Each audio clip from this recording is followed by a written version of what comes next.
Welcome back. Uh, this is the second of the series on Vedic astrology. We just in the last set saw the planetary significations, the houses ruled by the planets, and so on. Now let's see the effects of the planets, general effects of the planets when they are well placed and when they are not well placed. To understand these concepts, let's start from the basics of interpretation. We all know that there are 12 signs and any sign can become our ascendant.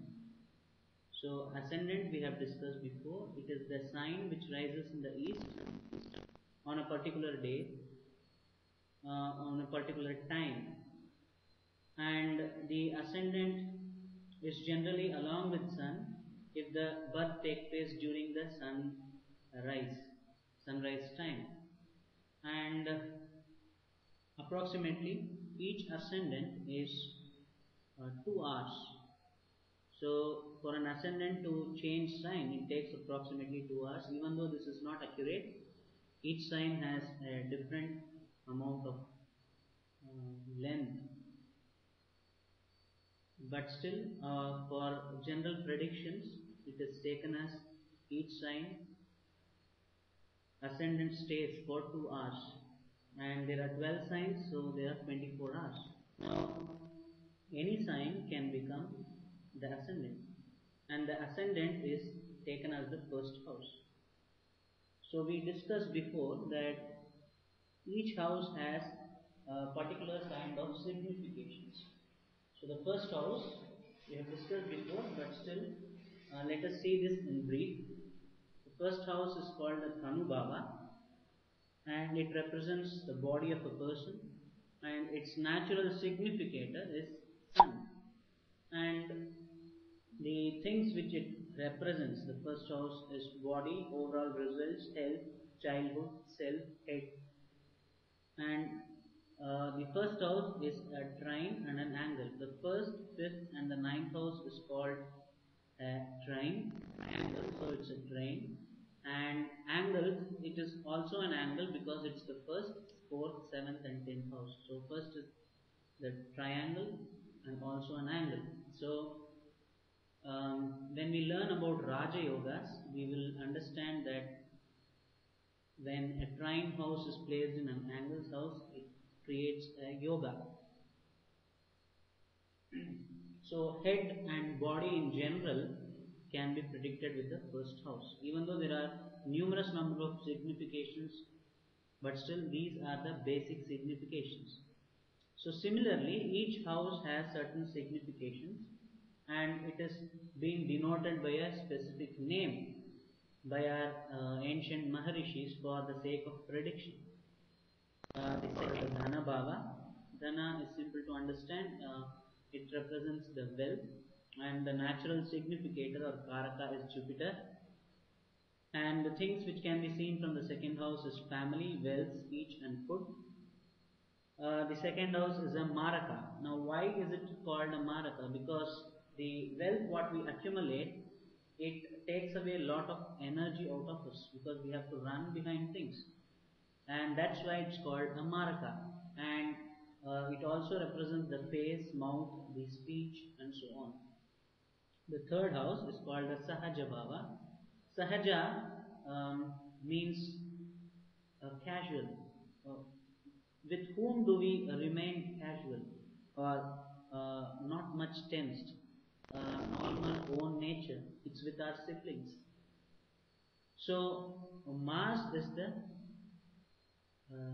natural significator of Sahaja Bhava or the siblings. And why Mars? Because Mars represents aggression, anger, and fight. And we fight with our siblings. So there's more chances of we fighting with our siblings. So that's the reason Mars represents the natural significator of the third house. And it also represents our courage, discomforts, loss of property, loss of parents, diplomats, and so on. It's a Upachaya house. Upachaya house means a house which gains strength over the lifetime, over the period period of time in life. So it represents the breast, ears, and arms of a person. The fourth house is the Sukha Bhava. Sukha means happiness, and the initial happiness what we receive is from our mother through the breastfeeding, through the care taken by our mother. And the significator for this is moon along with Mercury, because moon represents the mother and Mercury is the child. So it's a child mother relationship. So the happiness, the home, heart, mother, large property possessions, and heritage are all represented by moon and Mercury. And the fourth house, and it's an angle. So we discussed before that the first, fourth, and the seventh and 10th house are angle. So it's an angle.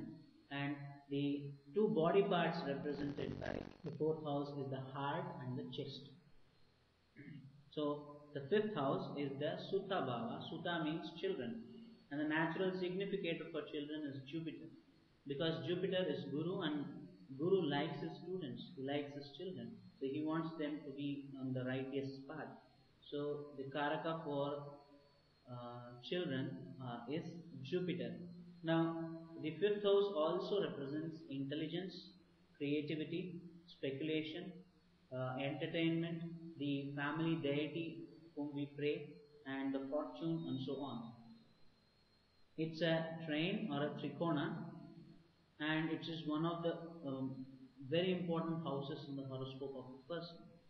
And if the fifth house is well placed, and it has its lord has good strength, and if it is placed with good planets, then the person need not worry about the children, the intelligence what he has, the creativity what he has. So he is overall a happy person, because it represents intelligence, and we know that intelligence in this yuga, especially in this yuga, is highly important to remain peaceful.